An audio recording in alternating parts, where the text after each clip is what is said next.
Shopping for an electric bike in 2026 is messy. Every brand claims best range, best speed, best value, and the internet will argue about all of it. So let's do this the practical way. Price, speed, and longevity, with zero fantasy. Speed first, because it's the most misunderstood. In the US, most e-bikes fall into Class 1, Class 2, and Class 3. Class 1 is pedal assist up to 20 miles per hour.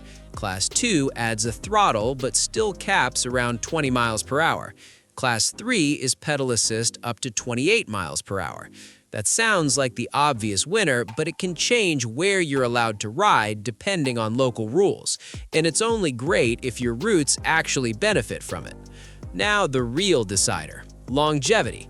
Motors rarely die first. Support does. Parts wear, batteries age, you will need service, and the fastest way to hate an e-bike is owning one that no shop will touch, or waiting weeks for a proprietary part. That's why the RAD situation is a perfect warning label for 2026. A big online first brand can look safe until it suddenly isn't. RAD went through bankruptcy and an asset sale, plus battery safety warnings and uncertainty around long-term support. The lesson isn't to panic, the lesson is don't buy a bike that only exists on a website, unless you're willing to do your own wrenching. So here's the simple buying framework.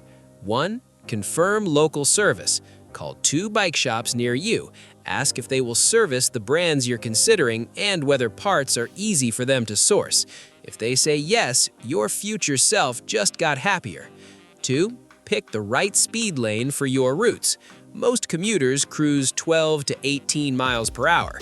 If you ride mixed paths in bike lanes, a 20 mile per hour setup is easy to live with. If you ride with traffic on longer road commutes, Class 3 can be worth it for safety and time. Buy speed for your roads, not for your ego. 3. Don't ignore weight and fit. If you have stairs, a small apartment, or you lift the bike onto a rack, weight matters more than motor wattage, and fit matters more than everything. A great motor cannot fix a bike that hurts your back. Before we get to picks, here's what to actually check when you're comparing bikes.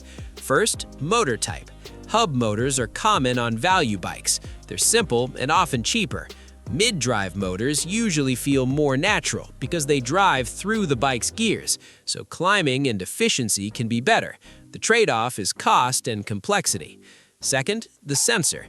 Torque sensing feels like the bike is reading your effort and helping smoothly. Cadence sensing feels more like an on-off boost when you start pedaling. For comfort and control, torque sensing usually wins, especially in stop-and-go city riding. Third, battery reality. Ignore the sentence that says up to 70 miles. Ask how many watt-hours the battery has, then match that to your ride.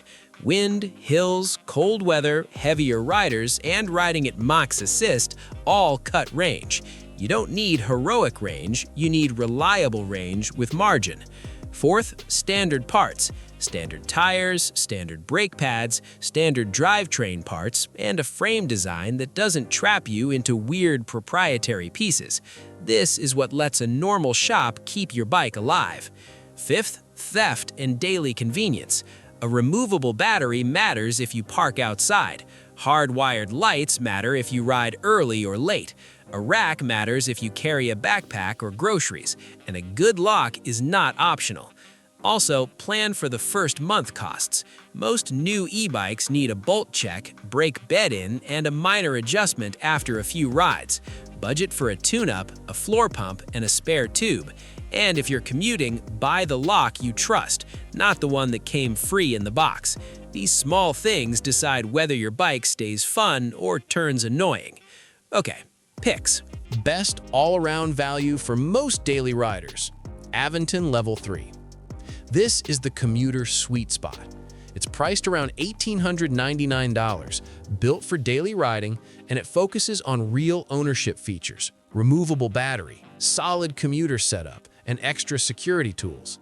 It can be configured for 20 miles per hour and adjusted up to 28 miles per hour assist, so you're not boxed into one speed forever. It's the kind of bike that makes sense for weekday commuting and weekend cruising without premium pricing. Best choice if you want lightweight and a normal bike feel. Trek FX Plus. A lot of e-bikes feel like heavy machines with pedals. The FX Plus line aims the other way. Bicycle-like handling, easier to pedal without assist, and easier to carry and store. The second advantage is the Trek ecosystem. You can test ride, get sized, and get service through a big local retailer network. If you want a simple city e-bike that won't turn into a shipping problem, this category is hard to beat. Best longevity play if this is serious transportation. Specialized Turbo Vado. If your e-bike is replacing a car, paying more can reduce long-term pain. The Turbo Vado is designed for commuting, stable at speed, smooth power delivery, and built for high mileage use. The bigger win is support. Specialized has deep dealer coverage, and long-term ownership is usually easier when a real shop can handle warranty and parts. Quick honorable mentions. Gazelle is a comfort-first option if you like an upright, Dutch-style ride and want a brand with a long bicycle history. They're not usually cheap, but they're built for comfort and everyday reliability. Lectric is still a value giant. People do huge mileage on them. Just go in with the right trade-off. You're saving money, so you may do more basic maintenance, and you should confirm local shops will service it before you commit. And if you're tempted by fat tire or moped-style bikes, be honest about the weight. They can be fun and plush on broken pavement, but heavy bikes are harder to store, harder to secure, and harder to live with every day. One last thing for 2026. Battery safety. Ask about safety certifications like UL testing on the electrical system and battery. Use the charger that comes with the bike, and don't charge next to flammable stuff. So what's the best electric bike to buy in 2026? For most people who want the best balance of price, speed, and long-term happiness, start with Aventon Level 3. If you want lighter weight and a bike that feels more like a real bicycle, look at Trek FX Plus. If you want the strongest long-term ownership experience and you can afford it, Specialized Turbo Vado is the safe bet. But the real best bike is the one you can service locally, store easily, and actually enjoy riding every week.